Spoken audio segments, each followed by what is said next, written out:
হাওয়া মহল রাজকীয়তা আর মোহনীয়তায় ভরপুর এক প্রাসাদ। হ্যাঁ দর্শক, আজ আমি আপনাদের দেখাবো ভ্রমণ পিয়াসুদের নয়নের মণি রাজস্থানের রাজধানী জয়পুরের সবচেয়ে আকর্ষণীয় এবং অপূর্ব ইমারত হাওয়া মহল।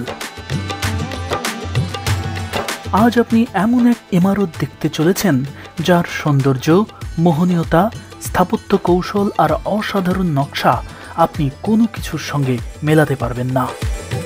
এটি এমন এক প্রাসাদ যা আজ পর্যন্ত গোটা দুনিয়ার কোনো পর্যটক অপছন্দ করতে পারেনি। পুরো রাজস্থানে যতগুলো রাজকীয় প্রাসাদ রয়েছে তার মধ্যে সবচেয়ে ঝলমলে ইমারত এই হাওয়া মহল। অথচ 5 তলা বিশিষ্ট এই নিদারুণ ইমারতটির কোনো নিরেট ভিত নেই। ভিত ছাড়া কি কোনো প্রাসাদ হতে পারে? হ্যাঁ দর্শক, ভিত ছাড়াই তৈরি হয়েছে এই অনিন্দ সুন্দর স্থাপনাটি। শুধু ভিতই নয়, এই প্রাসাদে কোনো সিঁড়িও নেই।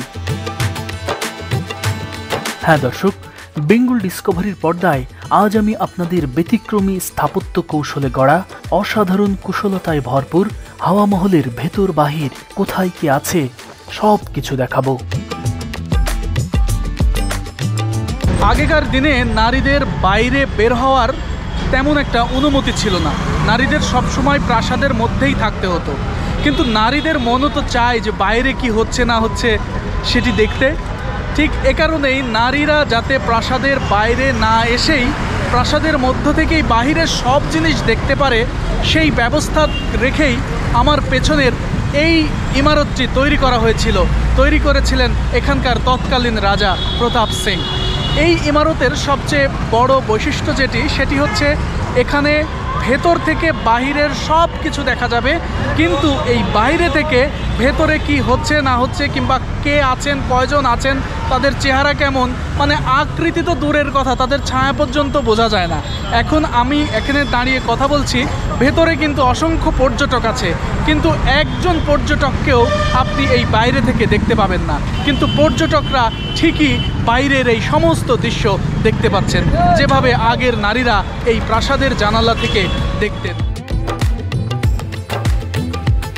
হ্যাঁ দর্শক, হাওয়া মহল এমন এক ইমারত যার জানালা দিয়ে গোটা শহর দেখা যায়, কিন্তু বাইরে থেকে ভেতরের কোনো কিছু দেখা যায় না।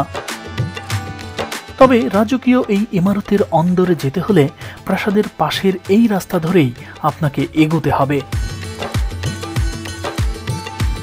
আসলে হাওয়া মহলের কোনো সদর দরজা নেই। মহলে প্রবেশ করতে গেলে নগর প্রাসাদের পাশ দিয়ে এই পথেই আপনাকে ঢুকতে হবে। মূলত হাওয়া মহলটি তৈরি করা হয়েছিল রাজপ্রাসাদের অন্দরমহল হিসেবে, যেখানে পুরুষ মানুষের প্রবেশ ছিল একেবারে নিষিদ্ধ।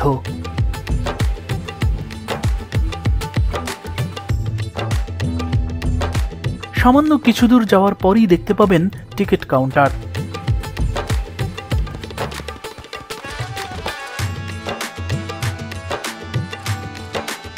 এখানকার এই টিকিট কাউন্টার থেকে টিকিট কেটে আমি যখন ভেতরে প্রবেশ করলাম তখন রীতিমতো অবাক হয়েছি। বাইরে থেকে ভেবেছিলাম এটি চিকন লম্বা কোনো ইমারত, কিন্তু আসলে তা নয়। এর অন্দরে এতগুলো প্রাসাদ রয়েছে তা আমি কোনোদিনও কল্পনা করিনি।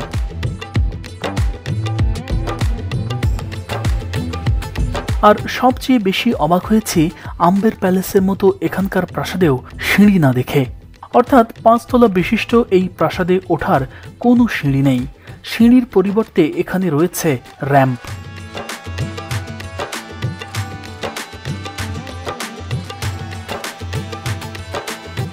তবে রানীরা এই পথে পায়ে হেঁটে উঠতেন না। তাদেরকে বহনের জন্য আম্বের প্যালেসের মতো এখানেও ছিল রিকশার মতো ছোট গাড়ি, যা আমি সম্রাট আকবরের শ্বশুরবাড়ির ওপর তৈরি করা ভিডিওতে বিস্তারিত দেখিয়েছি।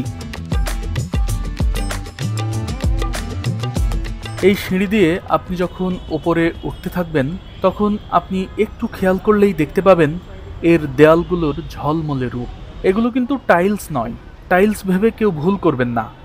এই দেয়ালগুলো হীরকখণ্ড দিয়ে বিশেষভাবে পালিশ করা। চিন্তা করতে পারেন রাজকীয়তা কাকে বলে? ওই সময়ের পালিশ। অথচ এখনো ঝলমল করছে এবং আমার কাছে মনে হচ্ছে ঠিক যেন আয়নার মতো ছবি দেখা যাচ্ছে। খেয়াল করলেই দেখতে পাবেন, দেখুন।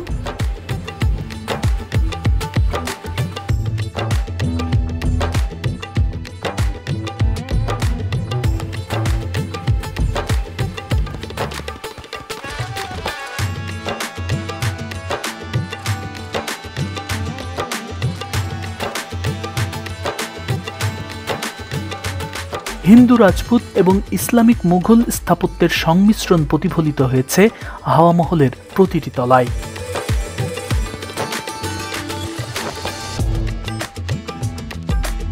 নান্দনিক নকশায় মোড়ানো এই অসাধারণ স্থাপনাটি 1799 সালে নির্মাণ করেন তৎকালীন মহারাজা সাওয়াই প্রতাপ সিং।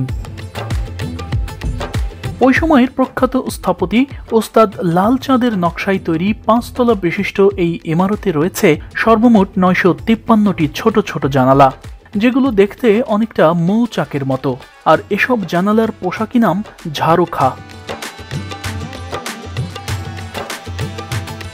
দূর থেকে দেখলে প্রাসাদটিকে অনেকটা মাথার মুকুটের মতো মনে হয়। রাজপরিবারের নারীদের বিনোদনের জন্যই মূলত এই ভবনটি তৈরি করা হয়েছিল। এই মহলেই নানা উৎসব অনুষ্ঠান পালন করতেন রাজমহিষীরা। প্রাসাদের বাইরে পর্দা নসীন হলেও হাওয়া মহলের ভেতরে রানী ও রাজপরিবারের মহিলারা ছিলেন একেবারে স্বাধীন। অনুমতি ছাড়া এই মহলে প্রবেশের অনুমতি কোনো পুরুষেরই ছিল না। আমি এখন হাওয়া মহলের একেবারে ওপরে অবস্থান করছি। তখন আপনাদের বলেছিলাম কি হাওয়া মহলে অনেক পর্যটক আছে কিন্তু কাউকে দেখা যাচ্ছে না। অনেকে হয়তো বিশ্বাসই করেননি যে সত্যিই কি ওপরে মানুষ আছে। আমার মাথার উপরে দেখুন কত মানুষ ওপরে, অথচ এই মানুষগুলোকে বাইরে থেকে কিন্তু কাউকে দেখা যায়নি। চিন্তা করতে পারেন যে এত মানুষ এখানে, অথচ বাইরে থেকে একজন মানুষকেও দেখা যায়নি। এটাই আসলে এভাবেই নারীরা সেই সময় দেখতেন, রাজপ্রাসাদের নারীরা। আর জানালার ধারে অসংখ্য ছিদ্র রাখা হয়েছে এবং এই ছিদ্রগুলো দিয়ে খুব দারুণ বাতাস আসছে এবং এই বাতাস যেমন এখন পর্যটকদের প্রশান্তি যোগাচ্ছে, ঠিক সে সময়ও রানীদের প্রশান্তি যোগাতো বাইরে থেকে আসা এই বাতাস। আর এই ছোট ছিদ্রের বাইরেও এখানে বেশ কিছু জানালা রয়েছে, ছোট ছোট কুঠুরির মতো জানালা, এবং এভাবেই নারীরা সেই সময় দেখতেন, রাজপ্রাসাদের নারীরা। এবং এই জানালাগুলো, কিছু জানালা আজও খোলা যায় এবং এই জানালা খুললে বাইরের দৃশ্যটা খুব দারুণভাবে দেখা যায়, অসাধারণভাবে দেখা যায়।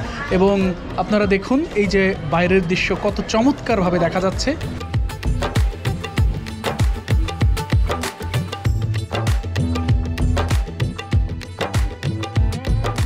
হাওয়া মহলে মুঘল স্থাপত্যের নিদর্শন হিসেবে যে গম্বুজগুলো ব্যবহার করা হয়েছে তার চূড়াগুলো স্বর্ণখচিত। এছাড়া মহলের বিভিন্ন স্থানে রত্নখচিত দামি দামি ধাতুর নকশা আজও লক্ষ্য করা যায়।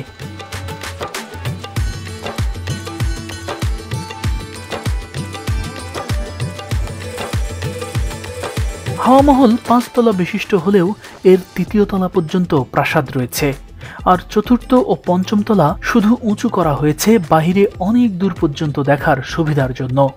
এর ওপর থেকে আজও দেখা যায় এখানকার রাজা রানীদের আদি রাজপ্রাসাদ নাহারগড় দুর্গ। অসাধারণ এই প্রাসাদের কাঠামো আংশিক অষ্টভুজাকৃতি। মহলের পেছনের দিকের ভেতরের অংশে অনেকগুলি ঘর রয়েছে, আর কতগুলি যে গলি রয়েছে তা হয়তো গুণেই শেষ করা যাবে না।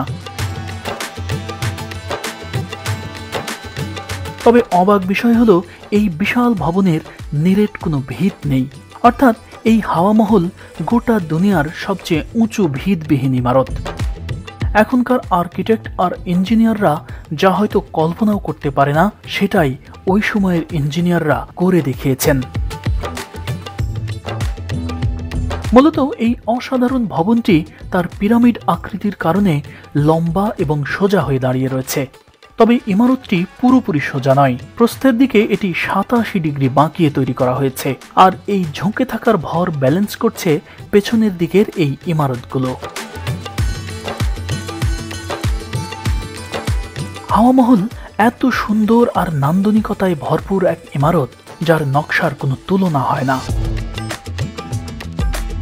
রাজকীয় শব্দটার সঙ্গে আমরা নিশ্চয়ই সবাই পরিচিত, কিন্তু রাজকীয় শব্দটার অর্থ ঠিক কতটা ব্যাপক হতে পারে, কি কি থাকলে একটা বিষয়কে রাজকীয় বলা যায়, তার পুরো অর্থ বা এই বিষয়ে সবটুকু জ্ঞান যদি অর্জন করতে কেউ চায় তাহলে তাকে অবশ্যই এই জয়পুরে আসতে হবে, এই হাওয়া মহলে আসতে হবে। এই হাওয়া মহলটি রোদের আলোয় যেন ঝলক দিচ্ছে, ক্যামেরার ভাষায় যা কোনোভাবেই বর্ণনা করা সম্ভব নয়, এতটাই ঝলমল করছে রোদের আলোয় এই হাওয়া মহল। শাহজাহানের তাজমহলের মতো এই হাওয়া মহলও সূর্যের রং পরিবর্তন হওয়ার সঙ্গে সঙ্গে নিজের রঙও পরিবর্তন করে। বিশেষ করে সকাল আর বিকেলের সোনালি রোদ যখন এই প্রাসাদকে ছুঁয়ে দিয়ে যায়, তখন এই মহলের চেহারা লজ্জাবতী নারীর মতোই লাল টকটকে হয়ে যায়, কখনো হয় গোলাপি।